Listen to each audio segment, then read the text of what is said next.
नमस्कार दोस्तों, मैं हूं राजीव और आप देख रहे हैं अमानत नॉलेज। दोस्तों, आज हम जानकारी प्राप्त करेंगे कि बिहार में जमीन सर्वे 6 महीने के लिए रुका है। तो क्यों रुका है, हमें क्यों इस तरह से बोला गया है कि दस्तावेज आप अपने अपने कंप्लीट कर लीजिए। तो दोस्तों, इसी को जानेंगे और जानने से पहले आप हमारे चैनल पर नए हैं तो चैनल को सब्सक्राइब कर लीजिए और बेल आइकन प्रेस कर लीजिए, क्योंकि जमीन संबंधित नॉलेजेबल वीडियो मैं आपके लिए लाता रहता हूँ। चलिए आगे जानकारी प्राप्त करते हैं। तो दोस्तों, बिहार में सर्वे का काम 20 अगस्त 2024 से प्रारंभ किया गया था, लेकिन समस्या आ रही थी कि बहुत सारे लोगों के पास जो है जमीन संबंधित जो भी कागजात हैं, बहुत सारे लोगों के पास कंप्लीट नहीं थे, जिससे कि परेशानी सामने आ रही थी। तो इसी को लेकर सबसे पहले जो है 3 महीने का समय बढ़ाया गया कि 3 महीने बाद फिर से सर्वे कार्य जो है प्रारंभ किया जाएगा। लेकिन उसके बाद लगा कि समय और चाहिए, जिसको लेकर राजस्व एवं भूमि सुधार विभाग बिहार इन्होंने जो है 3 महीने का और समय बढ़ा दिया है। यूं कहे तो 6 महीने का समय दिया गया है। जिनके भी दस्तावेज कंप्लीट नहीं हैं वे अपने अपने दस्तावेज कंप्लीट करा लें सर्वे से पहले, मतलब 6 महीने से पहले, जिसमें कि लगभग 1 महीने का समय बीत चुका है। अब आप लोगों के पास मात्र 5 महीना है। तो सर्वे संबंधित जो भी दस्तावेज है उसे कंप्लीट करा लें। तो क्या क्या होगा ये सर्वे संबंधित दस्तावेज, तो चलिए जानते हैं। दोस्तों, यदि मान लीजिए जिसका खतियानी जमीन है तो खतियान उनके पास होना चाहिए, उसके साथ ही उसका लगान रसीद भी उनके पास होना चाहिए।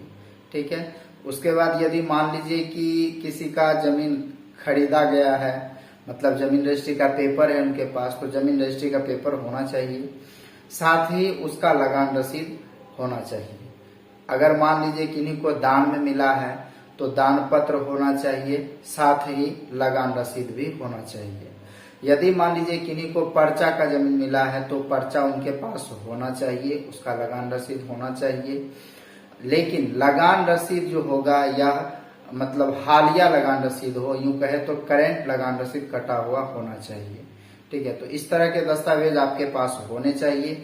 साथ ही यदि मान लीजिए कि पैतृक भूमि है तो उसके लिए आपको वंशावली बनवा कर रख लेना है। वंशावली जो है वह वंशावली आपको, आप यदि पंचायत में हैं तो सरपंच महोदय के थ्रू बनवा सकते हैं। यदि मान लीजिए कि आप नगर में हैं तो नगर परिषद के जो वार्ड पार्षद होते हैं आपके, उनसे आप बनवा सकते हैं।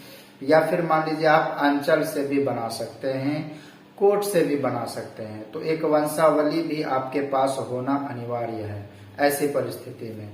ठीक है। तो अब बात आती है कि जमीन को लेकर क्या बात है। तो आपके पास दस्तावेज तो है, लेकिन उस जमीन पर आपका दखल कब्जा भी होना चाहिए। ठीक है। तो इस तरह के दस्तावेज आपको कंप्लीट करा के रख लेना है।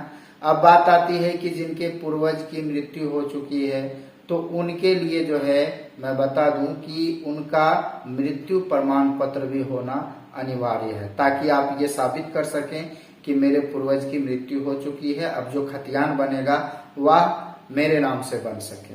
तो इसके लिए मृत्यु प्रमाण पत्र भी आपको देना पड़ेगा। तो 6 महीने का समय मिला है, जिसमें 1 महीना बीत चुका है। तो आप लोग जो है कंप्लीट करा लें पेपर को, ज्यादा बेहतर होगा। दोस्तों, उम्मीद करता हूं समझ गए होंगे। अगर समझ में आ गया तो वीडियो को लाइक और शेयर करना ना भूलें। मिलते हैं नेक्स्ट वीडियो के साथ, तब तक के लिए अलविदा।